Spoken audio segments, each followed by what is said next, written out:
আসসালামু আলাইকুম, আমি এস এম সাদিদ। আমি আজ আপনাদের দেখাবো ফটোশপ ব্যবহার করে কমপ্লেক্স ব্যাকগ্রাউন্ড রিমুভ করতে হয়। দেখেন এই ছবিটার জন্য আমরা এই ছবিটার থেকে ব্যাকগ্রাউন্ড রিমুভ করবো। এর জন্য আমরা আগে লক করলাম। দেন দেখেন এখানে একটা চ্যানেল প্যানেল আছে, এখানে চাপ দেওয়ার পরে দেখেন এখানে 4টা কালার আছে। আমরা এইখান থেকে ব্লুটা সিলেক্ট করব। দেন সিলেক্ট করার পরে দেখেন এইখানে ব্ল্যাক অ্যান্ড হোয়াইট হয়ে গেছে। এবার এইটা আইনে আমরা এইখানে ড্রাগ করব, নিউ একটা কপি করে নিলাম।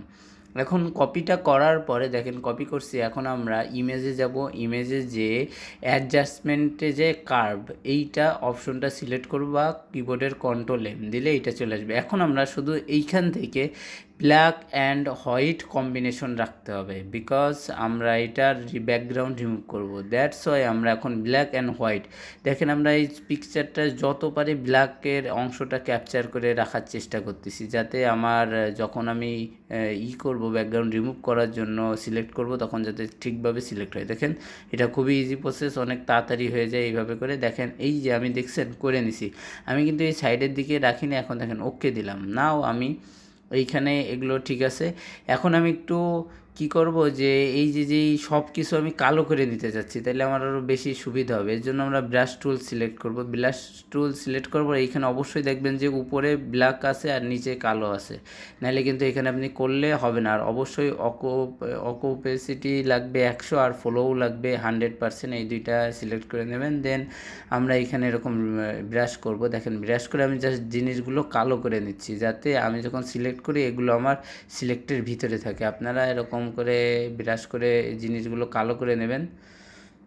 দেখছেন এগুলো সময় সাপেক্ষে, আমি এগুলো আপনারা তাড়াতাড়ি এরকম ধীরে সুস্থে রিল্যাক্সে করবেন। আমি তাড়াতাড়ি আপনাদের দেখানোর জন্য আমি তাড়াতাড়ি করতেছি।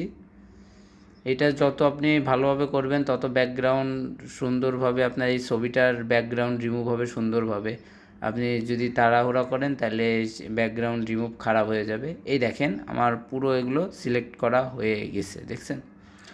এখন যেগুলো সব কালো করেছি, আর এই পাশে অবশ্যই চুলের যে ফাঁকা লেয়ারগুলো এগুলো অবশ্যই কালো করবেন না, তাইলে কিন্তু এগুলো আর আসবে না। মানে যখন আমরা ব্যাকগ্রাউন্ড রিমুভ করব তখন এই চুলগুলো আসবে না, এগুলো বাদ হয়ে যাবে। এখন আমরা দেখেন এগুলো ঠিক আছে। এখন আমরা ইমেজে যাব, ইমেজে যে অ্যাডজাস্টমেন্টে যে আমরা লেভেলটা একটু হোয়াইট, এখন এগুলো ব্ল্যাক বেশি আছে, এখন আমি হোয়াইটটা করে নিব, যাতে আমার ব্ল্যাক একদিকে থাকে আর হোয়াইটটা একদিকে থাকে। দেখেন আমি ব্ল্যাক আর হোয়াইট কম্বিনেশন করে আমি এই জিনিসটা আসলে ক্রপ করতে চাইতেছি। ক্রপ তো না, অ্যাকচুয়ালি আমি সিলেক্ট করতে চাইতেছি। এর জন্য দেখেন আমি এই যে এখন এতক্ষণ কিন্তু ব্ল্যাক করছি, এখন দেখেন ওইটা আমি ব্যাকগ্রাউন্ডটা এখন সাদা করার চেষ্টা করতেছি, যাতে সাদা হইলে দুইটা কালারের ভিতর থেকে আমি যখন সিলেকশন টুল নেব যাতে আমার এটা ভালোভাবে সিলেক্ট হয়ে যায়। দেখছেন এখন এইটা দেখেন একটু আপনারা এটা সময় নিয়ে, অবশ্যই একটু সময় নিয়ে এগুলো ধীরে সুস্থে করলে, যত ধীরে সুস্থে করবেন তত সুন্দর হবে। আমার এই যে হয়ে গেছে, নাও আমি ওকে দিছি। এখন দেখেন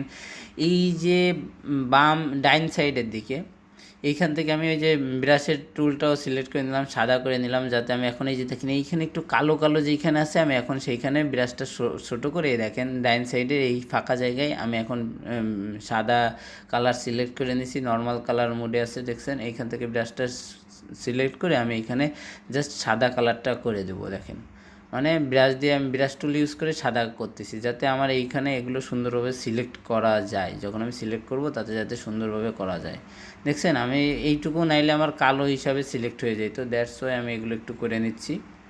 আপনারা যতটুকু পারেন করেন, বেশি ভিতরে যাওয়ার দরকার নেই। আমি জাস্ট ভিডিওর জন্য তাড়াহুড়া করে দেখাচ্ছি।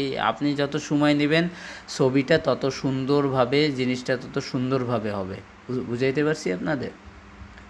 সো দেখেন এগুলো ঠিকভাবে একটু দাঁড়ান, এইখান দিয়ে একটু সাইড দিয়ে একটু বাকি আছে। হ্যাঁ, নাও মোটামুটি চলে, দেখছেন মোটামুটি চলে। এখন আমরা কি করব, সো এখন আমরা এই লেয়ারটাকে আমরা ধরে আমরা এইখানে সিলেক্টে নিয়ে আসবো। এইটাই দেখেন চাপ দেওয়ার পরে দেখেন সিলেকশন হয়ে গেছে, দেখছেন ওইটা সিলেক্ট করে জাস্ট চাপ দিলেই সিলেকশনটা হয়ে যাবে। দেখছেন এই যে সিলেকশন হয়ে গেছে। এখন আমরা কি করব যে কিবোর্ডের থেকে আমরা কন্ট্রোল চেপে ধরে লেয়ারে ক্লিক করব।